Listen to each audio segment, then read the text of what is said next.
Welcome to the Carnivore Cast, a podcast focused on the carnivore diet and lifestyle, with practical advice from successful carnivores, citizen scientists, and top researchers. I'm your host, Scott Myslinski, and I'm here to speak with experts and experienced carnivores to get answers to your biggest and meatiest questions while helping you live your best life as a carnivore. If you enjoy the show, please consider supporting the Carnivore Cast on Patreon. By becoming a patron, you'll help us reach more people and continue to create content on carnivore. There are also exclusive perks available, such as private Q&As, consultations with me, and more. Become a supporter at patreon.com/carnivorecast. Check the episode description for the link. Thank you, and I'll see you there. Battista Locatelli, you can tell me if I pronounce that wrong, at Joyful Carnivore, has been sober from his former meth and heroin addictions for almost 5 years. He's lost over 100 pounds on a carnivore diet, turned his life around, and helped his partner lose over 50 pounds as well. He's the operations manager for 7 sober living homes in southern Utah, over 176 residents in early recovery. Battista has actually lost 100 pounds over 10 times before finding a way to maintain it. He's currently getting his master's degree in social work to become a licensed clinical therapist. Welcome to the show, Battista. Thank you. Thank you so much for having me. This is such an honor. Like, you have no idea. Oh, of course. I'm super excited to have you on. Your story is unbelievable. And I love your handle as well and your message. So I'm really excited to have you here. Thank you. Thanks. Yeah. So you want me to just dive in? Yeah. Let's hear it from the top. Like, how did you get here? What's your story? Buckle up. Okay. Yeah. So as a just kind of dating back to as a child, I grew up in Las Vegas, Nevada. And this was like, in the late 70s, early 80s. Mom was 18, dad was 15 when they had me. Both were children themselves, and it was the lifestyle back then to socially do cocaine and whatnot. So I grew up with 2 addicts as parents and children as parents. And so we kind of grew up together. In that was a lot of neglect and abandonment. And so I kind of developed a sense of self that was without worth. And it began early on. I can remember at the earliest age of 4, I began being sexually abused. I was molested for over a decade by multiple men, and this sexual abuse became a consistent when parents were not present or babysitters and family members. And so it kind of developed into me not only isolating, but I was an only child. So I had no brother or sister to tell. I was scared of telling mom and dad. And so when I went to school, I presented completely opposite of what was happening at home. Cocaine use with my parents turned into angel dust, and then they were shooting up, and lots of parties. Lots of beer bongs I would have to walk by in order to get to the television screen to watch cartoons, to be able to babysit myself. And I don't know. It was a very lonely place. Looking back, it seems, I've done so much processing and counseling through it over, 2 decades of counseling. So I'm able to be very transparent and raw with it. My intention for doing so is to bring the awareness and the availability for others to be able to do the same, and hopefully to be able to heal through my story if they can relate on any level whatsoever.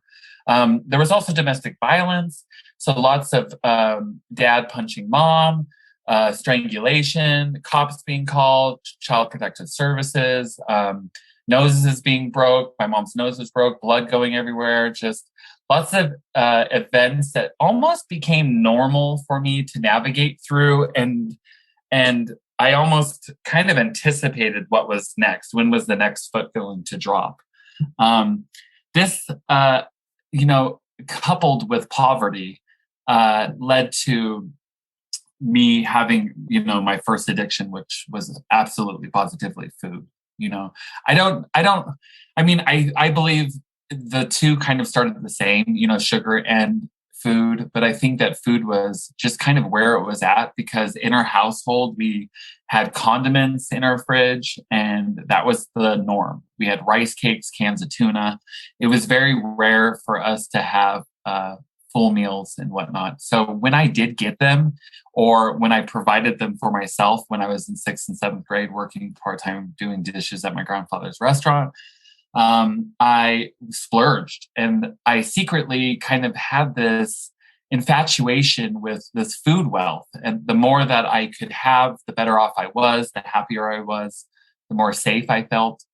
And I was on every government program at school. So school was feeding me. The lunch ladies and whatnot would always give me double servings because they knew my situation. Going over to friends' houses, it was very paradise.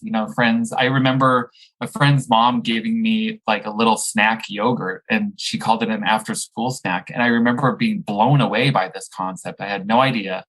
And I felt so loved in the moment. I felt so loved that she wanted to make sure that I was fed after school. And so this kind of like, I don't want to say unhealthy relationship with food, because that just comes across so negative. I feel as though my survival and my literal survival was dependent upon the safety blanket, the security of what food represented. So in my perception back then, it actually meant that everything was okay and things were going to remain okay as long as I had food. Of course, that developed into fantasy land of what that food would be. I became really well versed in 1st grade. I was putting myself to sleep by myself in a gigantic 4-bedroom house with a pool, not a gated community. I was, Las Vegas, Nevada, like not the best neighborhood, but I was putting myself to bed every night. And in 6th grade, I started learning how to cook. I remember taking the money that I got from doing dishes, and I would go to the grocery store and take that $50. And I got really good at shopping and getting so many things for $50 and budgeting. It developed into a really good life skill down the road.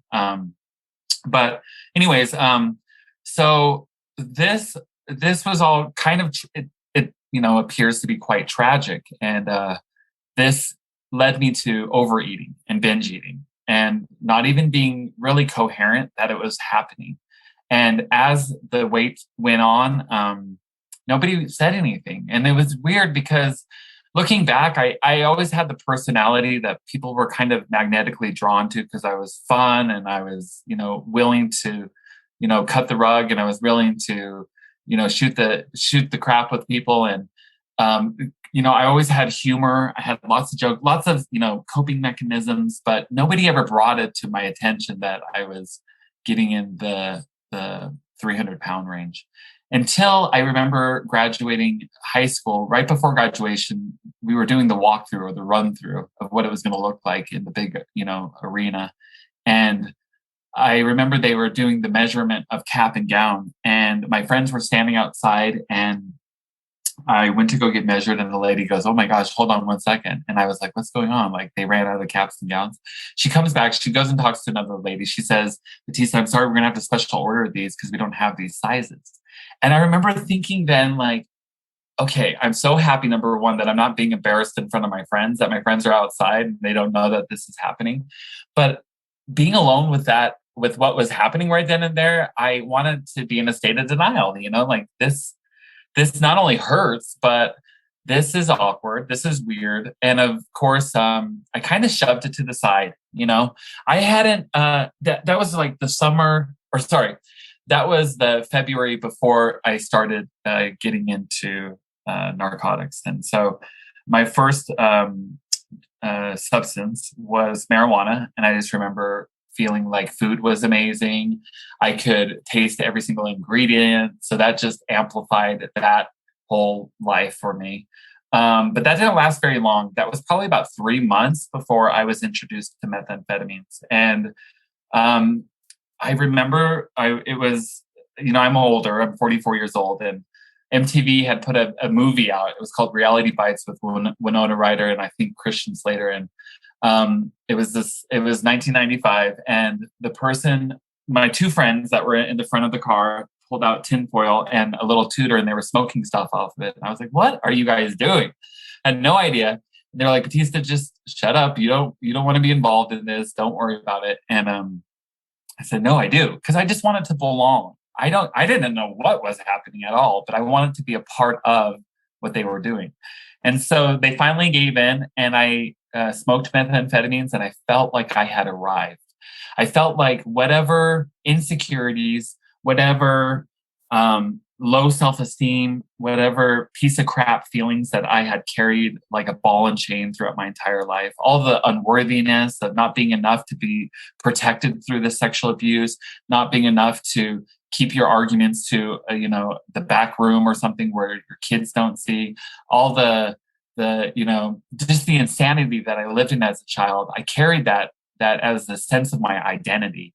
And the moment that I smoked methamphetamines, it just was as though I had a superpower, as though like all that dissolved and I was no longer hurting, and the pain was stuffed well enough that it wasn't going to show up. In fact, I was, there's something about the actual drug itself. Obviously, they used to use it in World War II for pilots on long flights, and it's always popped up in many forms. Fen-phen, they've had it in Adderall, so on and so forth. But so there has been scientific use for it. But for somebody who is already addicted to food and trying to alter my feelings with something, it just was off to the races. And I thought I could sing better. I thought I could do schoolwork better. Everything, back then I was young. Couple of days no sleep. I didn't look haggard. I didn't have bags in my eyes. My skin, was still looking beautiful and shiny, and the weight was dropping off, and it was dropping off significantly fast. And I was like, wow, I don't have an appetite, and so it became almost like this wonder drug, because it had transformed me into what I didn't want to be, into this new human being that I believed I had new superpowers, And what it does to the brain is phenomenal in the moment. The longer and more that you do it, it deteriorates the brain. But in the beginning, you are firing on all pistons, and you are very sharp, and it's interesting. It's very interesting. But so anyways, that became super, super, super addictive. For quite some time, and eventually in 1 week I got evicted from my apartment, and so I broke back into my apartment after they had put a padlock on there and said you didn't pay rent. And so I broke in. So the handyman called the cops, and so then I got released on my own recognizance because I've never been arrested before. So that was the first time that week I got arrested. The second time was my stepfather threw a boiling pot of hot spaghetti and sauce on my mom's face, and she was screaming. And so I started beating him up. I was 18 years old at the time. And so they called the police. Domestic violence at the time was both parties were going to jail. They didn't care who did the initial. And the third time, and they released me about couple hours after I got arrested then too. And the third time was, at this point, I was now realizing I was homeless, had been to jail twice that week. And I went into Dillard's and stole underwear because I didn't have a clean pair of underwear. I didn't know how I was going to live on the streets and how that was going to look. So I stole underwear. They caught me on camera. And so that was the third time that week I got arrested. And so it was just the beginning of this life of drugs, and now having to do crime in order to maintain the drug use, because I had no conception of how this was going to work, or how I was going to maintain it. There are certain drugs, crack cocaine, methamphetamines, heroin, that gets you into a place addiction-wise that it's the addiction is so much stronger than any type of morals, values, common sense. It kind of, runs the hypothalamus in the middle of the brain. And so it's not only the dopamine reward center, but it's also the survival center. So when posed with not having it, it feels as though you're going to die. And so you will do anything, to be able to get it. And even taking somebody like me who was, vice president of the student body in high school. I was voted most unique. I was choir council president. I was in all the thespian musicals and clubs. I did madrigals. I traveled the country with my choir. I was, in government. I was in advanced placement. I was, intelligent. I tested really well, good SAT scores. But, here I am in the crux of living downtown Las Vegas and hooked on methamphetamines and now homeless, been arrested 3 times. I'm now beginning to have a record, a criminal record. And so, it just didn't line up. If, most cops that did arrest me looked at me and they were like, what are you doing? Like, you don't belong. You look like this really cute gay returned missionary. And you don't look the model of, people that have been down here using drugs for years and that we've been rearresting over decades and they just need a place to sleep and some food. We throw them in the clinker. They're like, you don't fit the mold. And so I remember hearing that early on. I don't think even those people fit the mold. I just feel like they've been at it a lot longer and they've never given themselves a chance to have a different life, or maybe they had and it just didn't last long enough.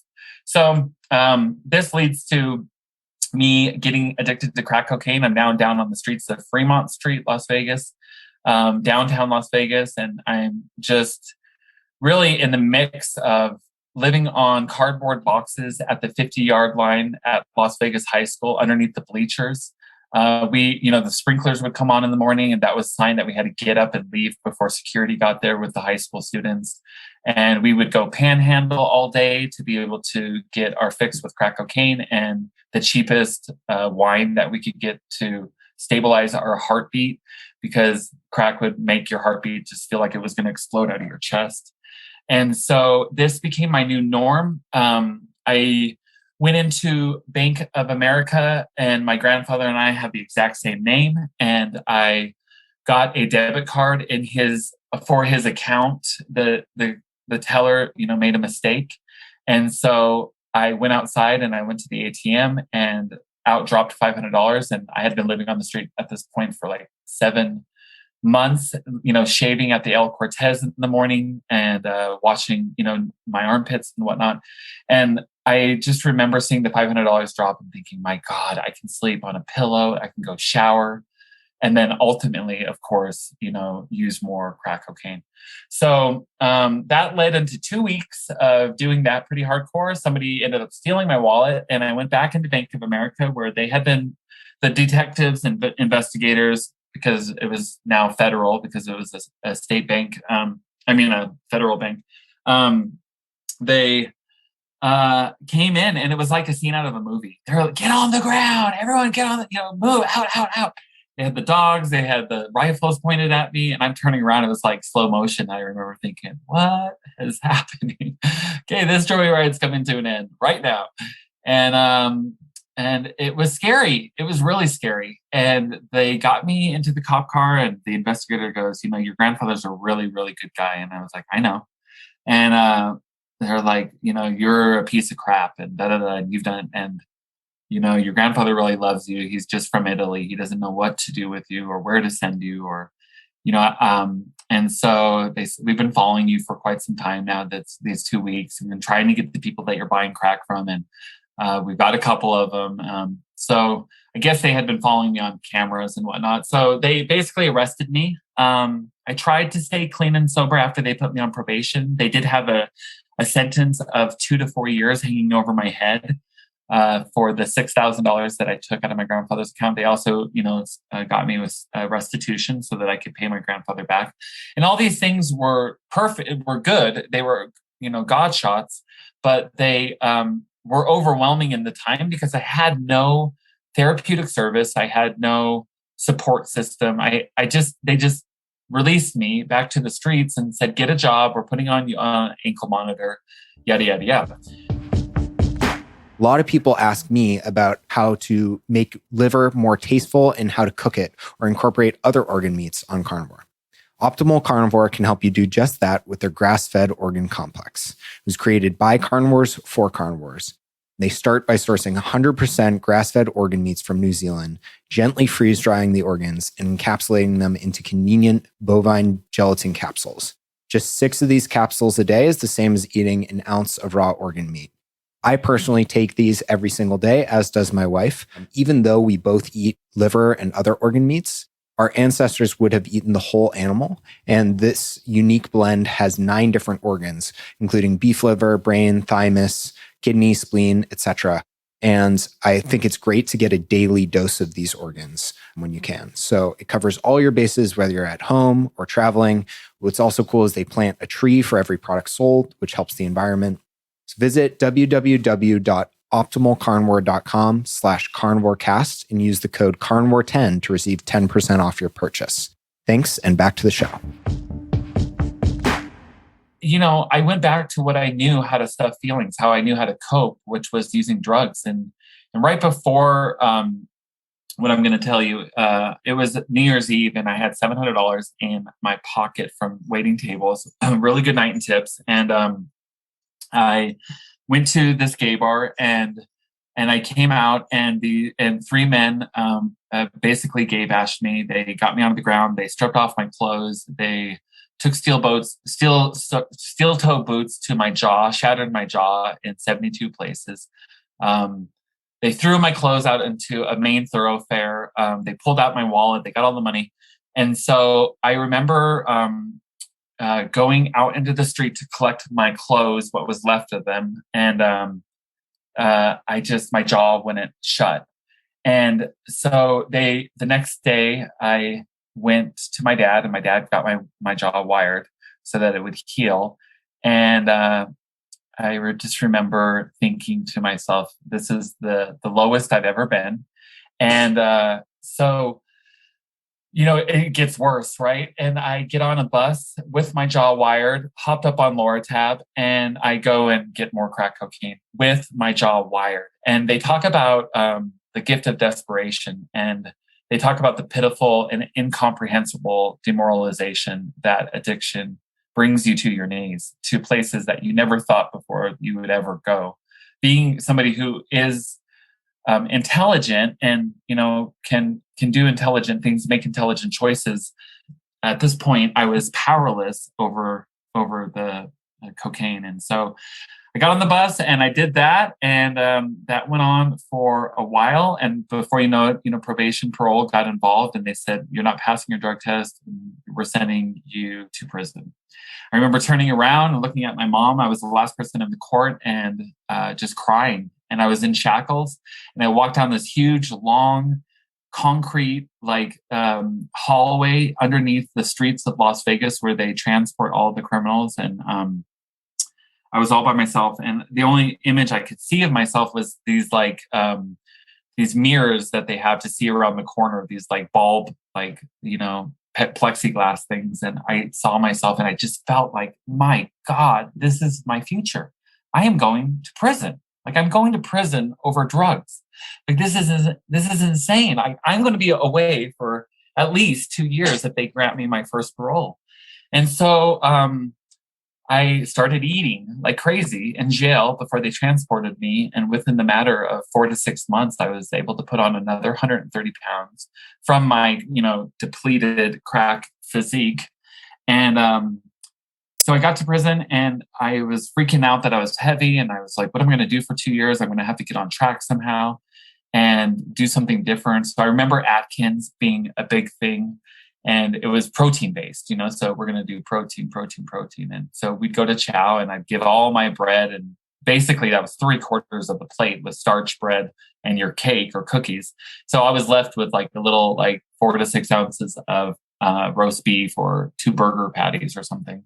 And meanwhile, I was also thinking that it would be intelligent to go and start running the track. And so I did that, and that became my new thing. I stayed out of the gangs and the drug use that happens inside of prisons. And I just stayed to my own. I stick to myself. And as I was running, I looked beyond the barbed wire, and I could escape and pretend that I was somewhere else. And so I started, my kind of, restrictive eating disorder began, because I would get a York peppermint patty and I would let that last me a week. It was like a baby nibble was like my treat. And then I was having the most minimal amount of protein, and that's all I was eating, and I was running. So my body, of course, was, starving, and it was depleting and dropping weight like insane.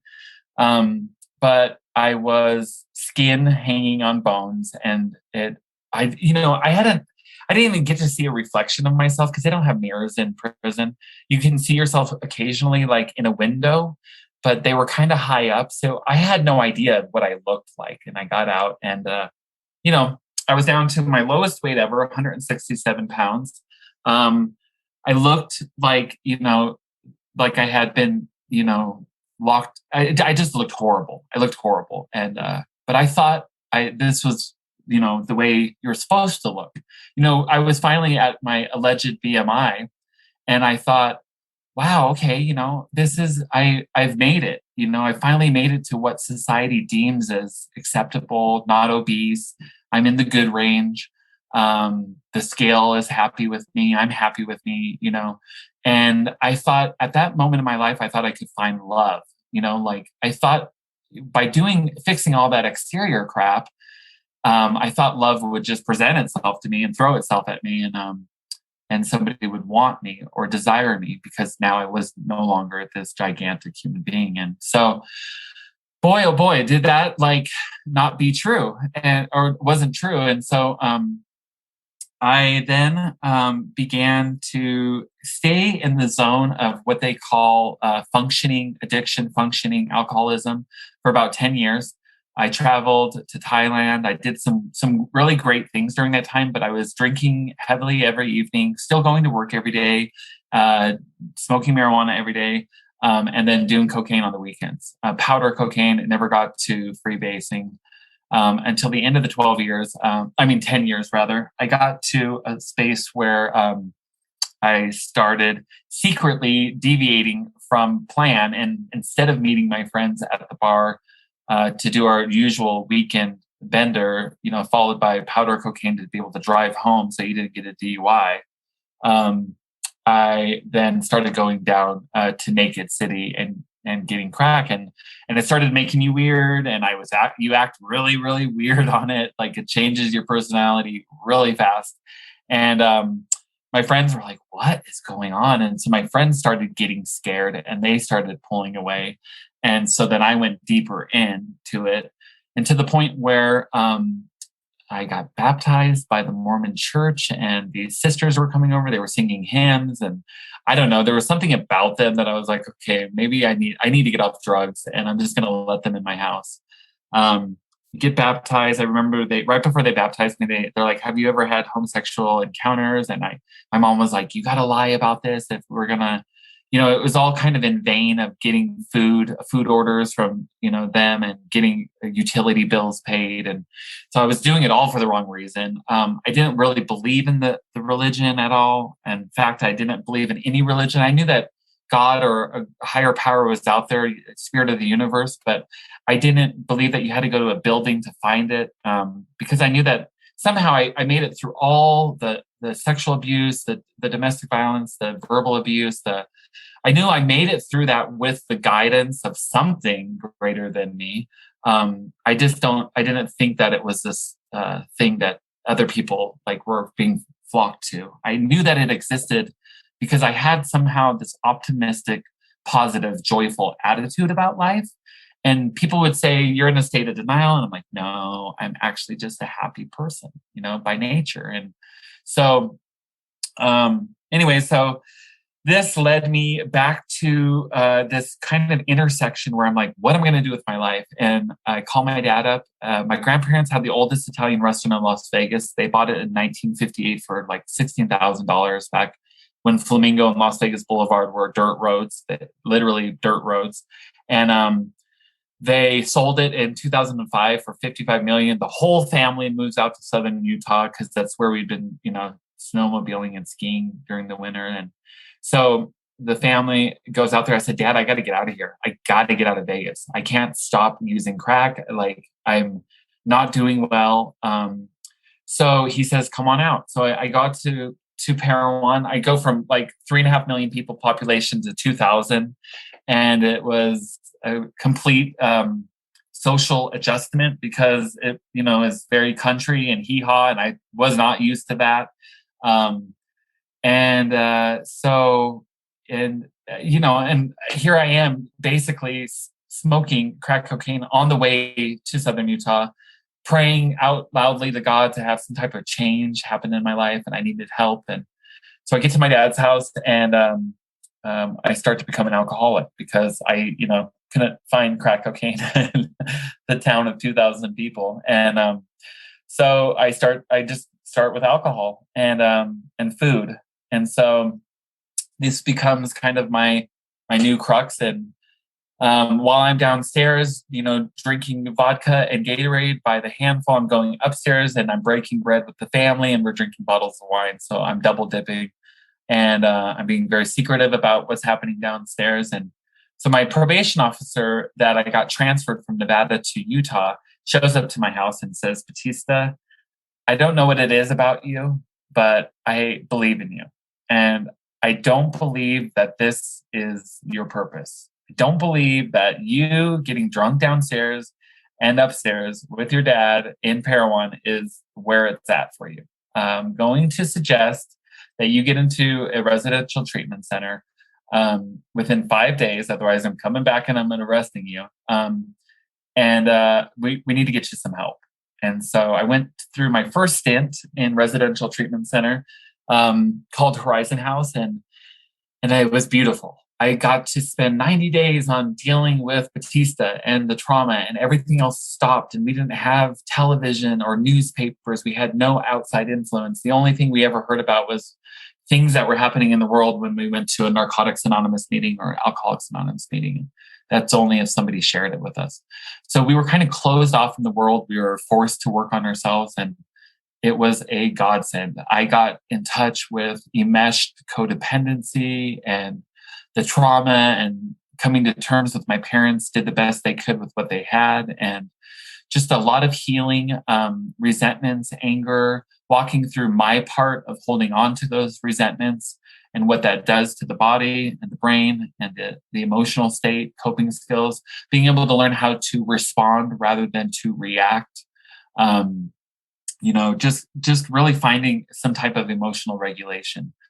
And also, being in a place of gratitude to be able to have this experience. The whole grateful, joyful authenticity of my spirit was starting to come through, and it was remarkable that I was starting to figure out, without all these distractions, without the distraction of drugs and food and all the trauma, that I was able to get in touch with me. And that was I don't know who the heck I was. I had no idea. I mean, it brings me to tears because I didn't know who I was. I knew how to survive. I knew how to get into survival mode really fast, and how to take the temperature of a room to know whether or not what to say or not to say. I knew how to avoid certain things, people, places, to avoid harm or distress. But I didn't know how to I didn't know what my favorite color was, or what my favorite time of day was, or what kind of music I enjoyed, or what I wanted to do with my life. So as most addicts and alcoholics do, unfortunately, in early recovery, I got into a relationship to kind of put the attention on something else. And that relationship fizzled. After about 10 years, I was cheated on, and I was introduced to the person my ex was cheating on me with, and we owned a home. And so I went to treatment the second time in order to get back into the home, and that didn't work. And so we split. The third time I went through treatment, at this point, I was intravenously using. I was using heroin and methamphetamine at the same time. They're called speedballs, and I was selling heroin to pay for my habit. And so, long story short, task force, the head of task force, went to so during that 10 years with my ex, I was at Southern Utah University getting my bachelor's. Meanwhile, just a side note, I was a communications major. I was doing a podcast, or not a podcast, I'm sorry. I was doing a radio show on the people with disabilities, and it was called Step by Step, and it was about their turning tragedy, their disability, into triumph. And it was basically highlighting these individuals that were paraplegic, quadriplegic, PTSD, Parkinson's disease, all these different spina bifida, all these different like disabilities, and how they were like ballroom dancers, and they were winning awards in ballroom dancing in like in a wheelchair, and they were barrel racing while they were paralyzed from the waist down, and they were doing like bike races with their arms, like with a bike that utilized the arms to propel them. And so that took me to win second place at the National Broadcasting Convention. It was the first award that I brought back for the communication college in like 17 years. So that is me at my prime, but now I'm using drugs and heroin, and I'm selling it, and I'm hooked. Heroin was a beast. It was above and beyond. Opiates are just wretched, and they are such an epidemic right now in our country. It makes me a little shaky, because it's just there's a lot of fentanyl being put in it now, which is a cancer pain reliever, and you don't know what part of the brick you're getting, and you might very well get all fentanyl and put yourself to sleep forever. So it's very scary. Times have changed. It's not like the Jimi Hendrix days where it was just different, and so now it's just literally stopping people's hearts. And the head of task force comes in and says, Battista, I was in class with you. We've had nutrition class together. We've done a lot of prereqs together, and biology and da-da-da. And he says, you are a stellar student. Like, you're non-traditional. You're up there in the front. You're asking all the questions that the kids in the back that are 18 aren't asking. You're engaged. You're just not this. And he's walking in my house with dogs, and they're doing a full search. And so they let me go that time. The insanity of this, and I'll make this part quick because I'd like to get into the nutrition part, but towards my last day of using, we were coming back from Las Vegas. We had just stolen thousands of dollars out of this money drop bag.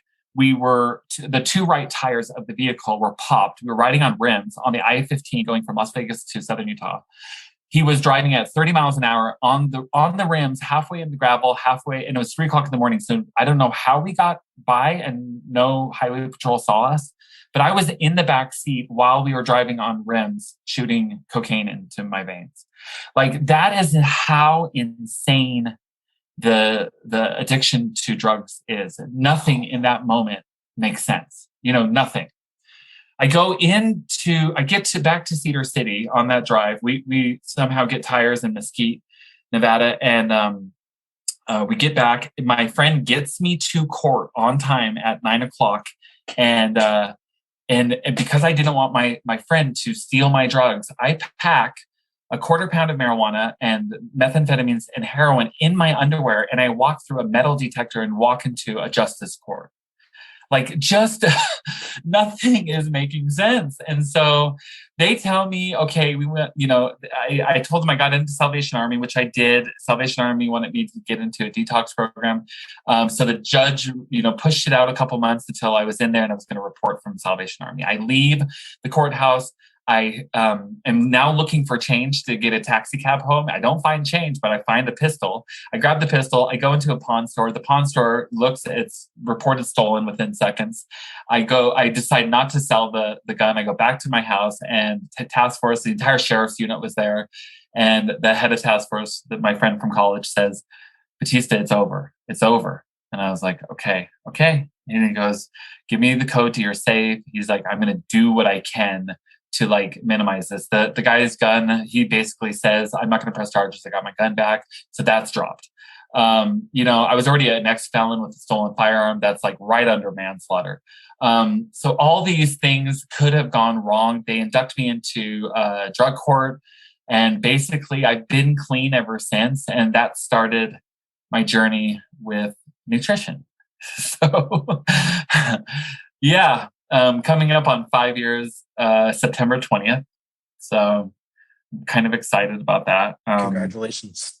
Thank you. Yeah. Yeah, I'm going to take a sip of coffee. Yeah, that is absolutely insane. Like stranger than fiction, unbelievable. And it's remarkable how well you're able to articulate it. Thank you. And I can imagine that took a lot of work and a lot of bravery. So I commend you for that. Thank you. Yeah.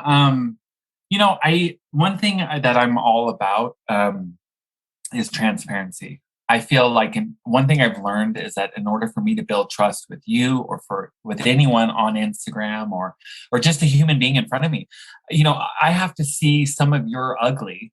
I don't want to see all polished. If I see all polished, I'm going to just have this conception that you're perfect and that there's no struggle there. And to me, that just doesn't read sincere or authentic. And I'm looking for that authentic spirit to connect to. And so that's just kind of part of who I am is opening the closet to that ugly in hopes to say, hey, here I am. This is me. And this is what I've chosen to do with my life.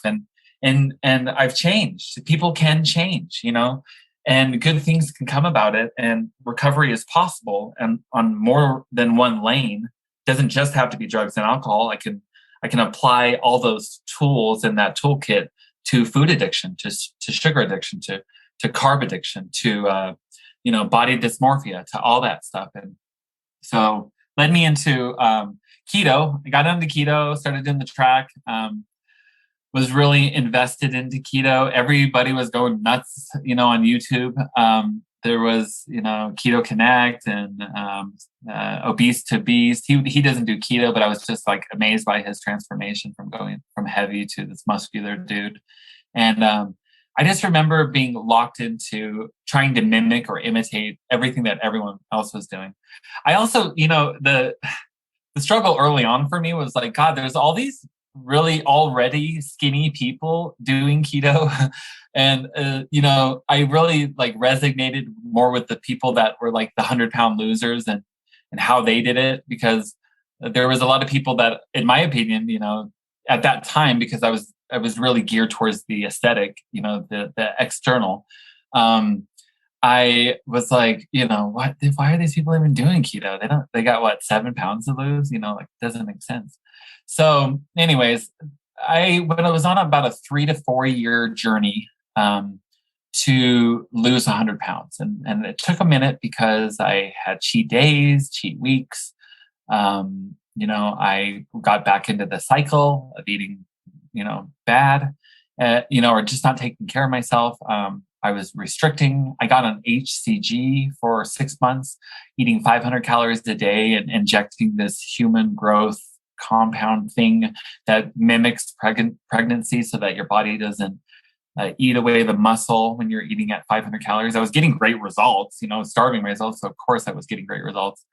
My metabolism at this point was just messed up. And throughout all this, staying clean and sober off drugs and alcohol, I went back to school. I finished my bachelor's degree in communications, and now I'm on to get my master's degree of social work to hopefully become a licensed clinical social worker. And but the relationship with food has always been a struggle. It was either restrictive, it was either Atkins, it was Beach, it was South Beach, it was Atkins bars, shakes, it was Slim Fast, it was Weight Watchers, it was Jenny Craig, it was just anything. You tell me the fad, and I'm gonna lock into it, and I'm gonna do it, and and I'm probably not gonna stay long enough. Maybe I'll see some results. If I see results, quickly, then I might stay.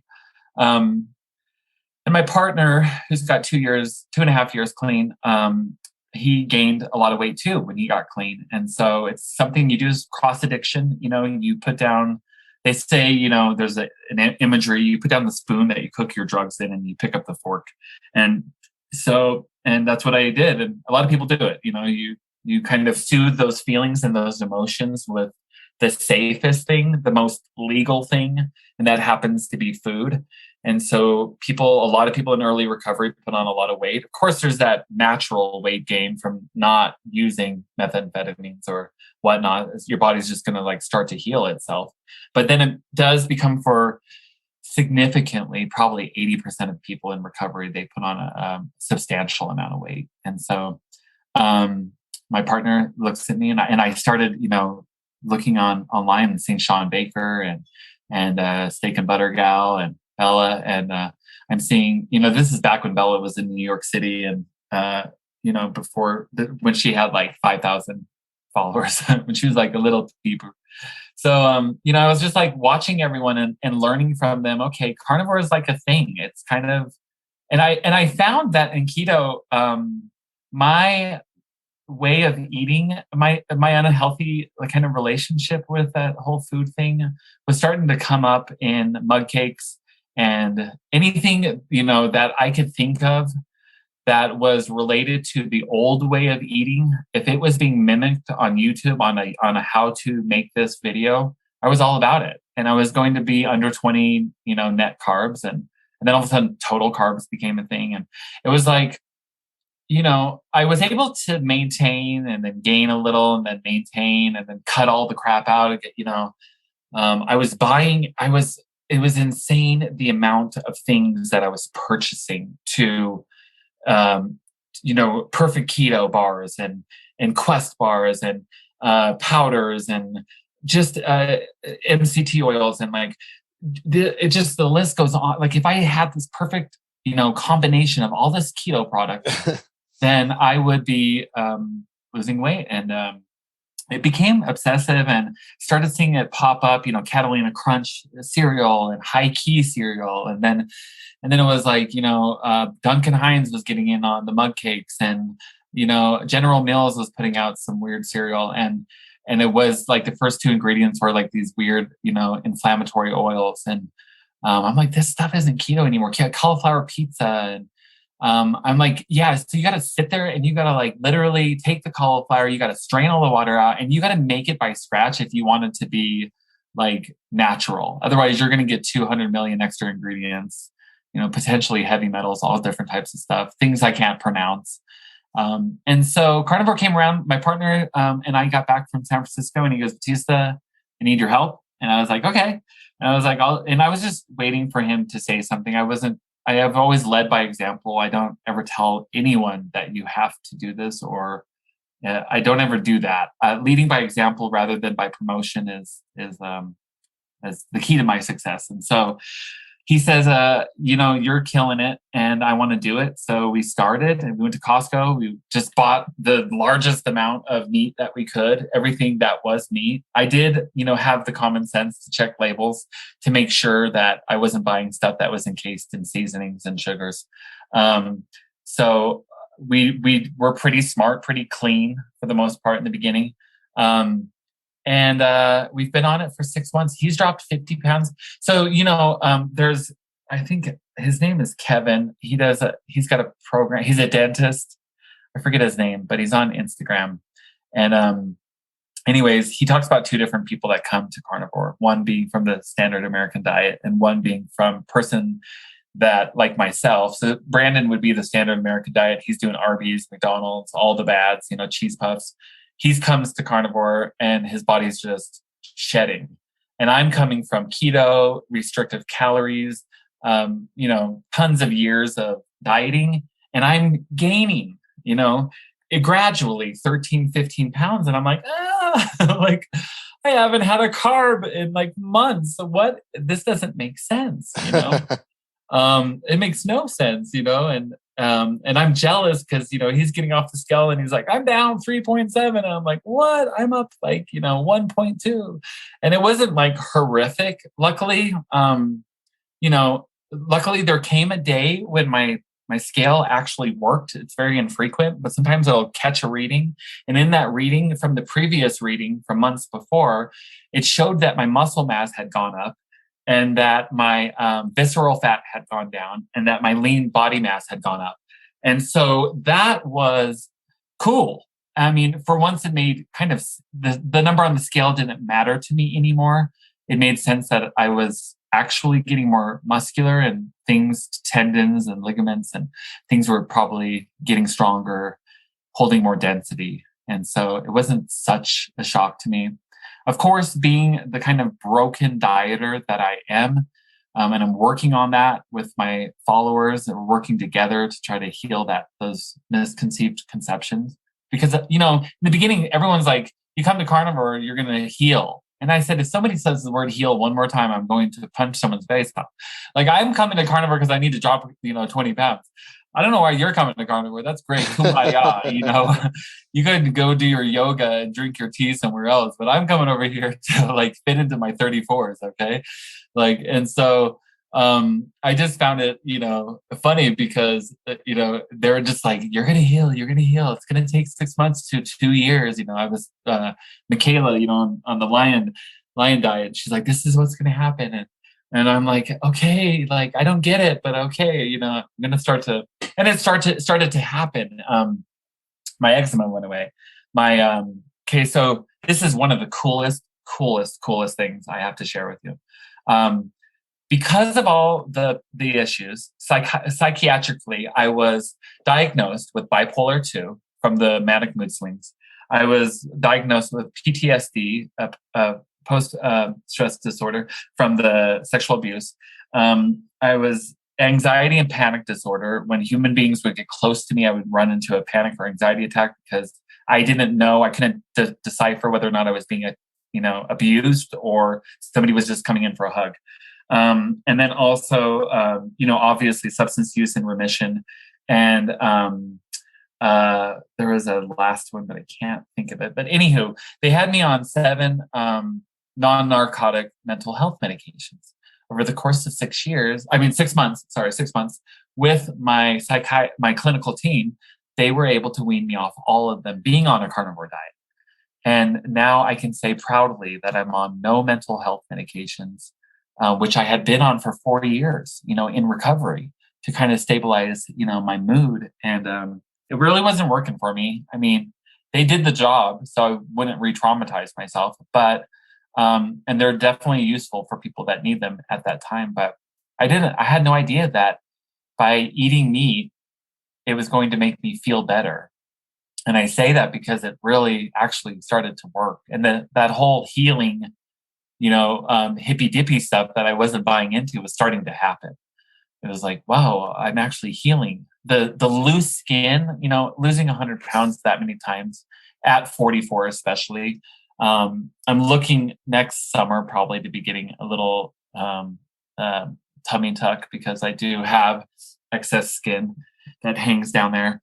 And but the skin itself used to be really fragile and crepey, and now it's thick. It's got like a thick layer of dermis to it. And the face, the wrinkles, the crow's feet are starting to fill in a little bit. And it's increasingly blows my mind. It just blows my mind that what this diet has done for me. And I remember the first time I was eating beef suet on the regular, and Sarah, the carnivore yogi, turned me onto it, and I got it from US Wellness Meats, this big 5-pound bag. And I put a morsel in, and I'm eating the beef suet. And later that day, being the operations manager over 7 sober living houses, I have a lot of people contacting me with a lot of information, and you got to process fast. And you got to make executive decisions kind of fast too, in order for the operations to stay safe and secure. And so sometimes, without those mental health medications, I can have a panic attack. Well, I was eating beef suet 7 days in, and all of a sudden, this really intense situation that should overwhelm the normal human being, I was zen. I had the zen, and I was responding. I wasn't reacting. And I was like, okay, so and I was very calm.